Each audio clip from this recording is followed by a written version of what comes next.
আসসালামু আলাইকুম প্রিয় দর্শক বন্ধুরা। কতটা নির্মম পরিস্থিতি হলে একজন বাবা এই কথা বলতে বাধ্য হয় যে আপনারা আমার মেয়ে হত্যার বিচার কখনোই করতে পারবেন না।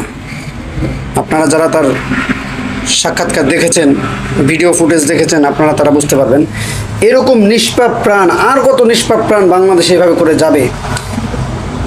এর উদ্যোগ সরকারকে, এর দায়ভার সরকারকে নিতে হবে, কিন্তু তারা কোনোভাবে এর দায়ভার নিতে রাজি হচ্ছে না। কারণ আজকে যদি তারেক রহমানের মেয়ের সাথে এরকম একটা বিষয়, ঘৃণিত অবস্থা যদি ঘটতো, অবশ্যই তার জিনিসটা বোধগম্য হতো, যেহেতু সেও একজন মেয়ের বাবা। মেয়ে হারানোর, সন্তান হারানোর কষ্ট কতটা কষ্ট, এটা যার যায় সেই বুঝবে, এছাড়া অন্য কেউ বুঝবে না। আমি এক বাক্যে বলতে চাই, ধর্ষণের বিচার সরাসরি মৃত্যুদণ্ড করা হোক। যদি আপনারা একমত হয়ে থাকেন, অবশ্যই ভিডিওটি নিজ দায়িত্বে শেয়ার করে দিবেন। ধন্যবাদ, ভালো থাকবেন।